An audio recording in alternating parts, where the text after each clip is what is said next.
stick to the basic exercises when I train shoulders, and I'll mix quite a few factors up within that framework, such as rep range, frequency, volume, exercise order, and I'll do this just to subject the muscles to new forms of tension. I do like to start most shoulder workouts with presses, but there are plenty of times that I might start with the side delts first, with side raises or upright rows, and then move on to my presses from there, just to mix things up a bit. When I perform presses, I like the standard upright angle, and there are plenty of times that I'll perform high incline presses for the shoulders. Since that really hammers the front delt, it's very natural to do. So I might perform high incline presses, move to an upright press using both barbells and dumbbells. There are times where I'll squeeze at the top, but generally speaking, I don't lock out when I perform presses or movements for the shoulders, just as I wouldn't for any other body part. I keep tension on the muscle, keep the weight moving, keep the tension in the sweet spot, and just really blast the muscle until it approaches failure. And of course, I'll take many sets to failure in that fashion.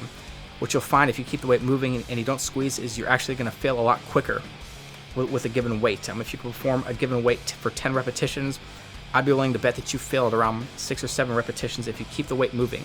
And that right there should tell you just how much more stimulation the muscle is subjected to, as opposed to locking out and squeezing. How often I train the shoulders, including the volume of sets, is going to be based on my split at any given time. I might train the shoulders only once every 2 weeks when I'm on my power-based routines where I'm trying to increase my strength. And there are other times to where I'm focusing more on development, getting a good pump, I'm not going so heavy, and I might work the shoulders twice a week.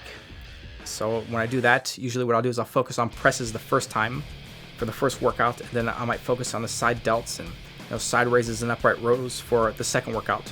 One of my favorite exercises for the side delts is a single arm upright row with a dumbbell. I feel this exercise is outstanding. I get a great pump in the side delts from this. I also feel it's easier on the rotator cuff. There's less of a chance of shoulder impingement, and it's just much more natural. I can also shift the peak tension around with this movement just by angling the body a bit, and overall I feel I can work the side delts through a fuller range of motion with a single arm dumbbell upright row.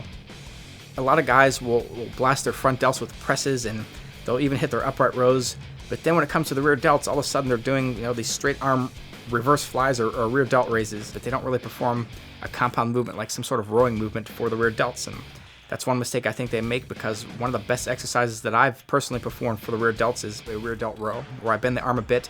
It's sort of like a row for the back, but I won't retract the shoulders, and I'll focus on bringing my upper arm back.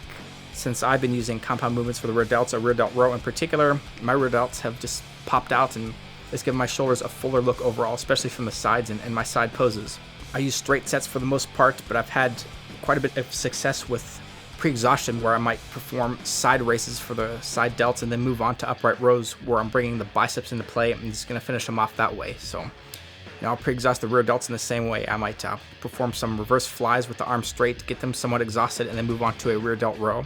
So pre-exhaustion works very well. What has really helped my shoulder training, as well as the training of every other body part in the upper body, is rotator cuff work.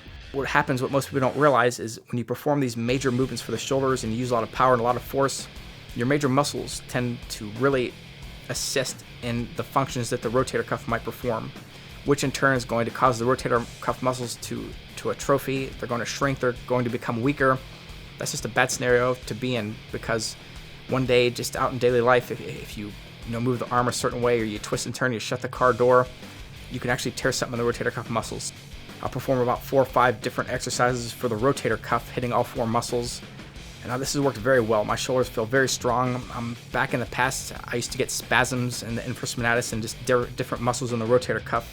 And since I've been performing this way, performing rotator cuff work, I don't experience those spasms at all anymore. So little muscles in the rotator cuff area, they need to be worked, and the same thing with the hips. Whenever I do quadriceps training, I'll perform hip work, and you got to work those little muscles. That's going to strengthen all your core lifts. It's going to make you stronger for those core lifts, and of course that in turn is going to allow you to progress in terms of development. So you got to work the rotator cuff, and you got to work it thoroughly.